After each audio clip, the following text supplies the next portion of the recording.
11 ఏళ్ళకి డయాబెటీస్ ఏంట్రా బాబు! హలో గురు నమస్తే. ఈ రోజు మన మజిల్ బిల్డింగ్ సీరీస్‌లో డే 17 ఎంప్టీ స్టమక్‌తో లెగ్స్ అయితే పోజింగ్ యేసుకొని చూసుకున్నాను.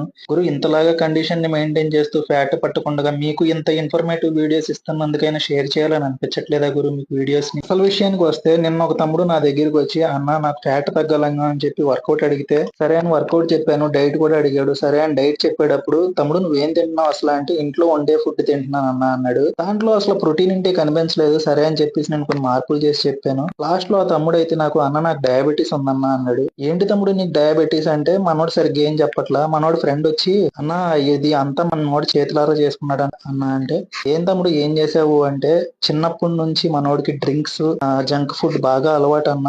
దానివల్ల ఇలా జరిగిందన్నాడు." నాకెందుకో డౌట్ వచ్చి మనోడిని "మీ పేరెంట్స్‌కి ఎవరికైనా ఉందా తమ్ముడు డయాబెటిస్" అని అడిగితే "లేదన్నా" అని చెప్పాడు. "ఎన్ని ఇయర్స్ నుంచి ఉందా తమ్ముడు నీకు డయాబెటిస్" అంటే 12 ఇయర్స్ నుంచి ఉందన్న అన్నాడు. మనోడికి ఒక 23 ఇయర్స్ ఉంటాయేమో. అంటే 12 ఇయర్స్ అంటే 11 ఇయర్స్ అప్పటి నుంచి ఉందన్నమాట మనోడికి డయాబెటిస్. ఈ రోజు కూడా మనోడు బిర్యానీ అండ్ డ్రింక్ తాగొచ్చాడంట. అంటే మనం తెలిసి తెలియక చేసిన పనుల వల్ల మనం పెద్దయ్యే కొద్దీ ఎంత లైఫ్ లాంగ్ సఫర్ అవ్వాల్సి వచ్చిద్దో చూసుకోండి. ఇప్పటికైనా మీరు లైఫ్ స్టైల్ చేంజెస్ చేసుకుని ఫిట్‌నెస్ మీద ఫోకస్ చేయండి గురు.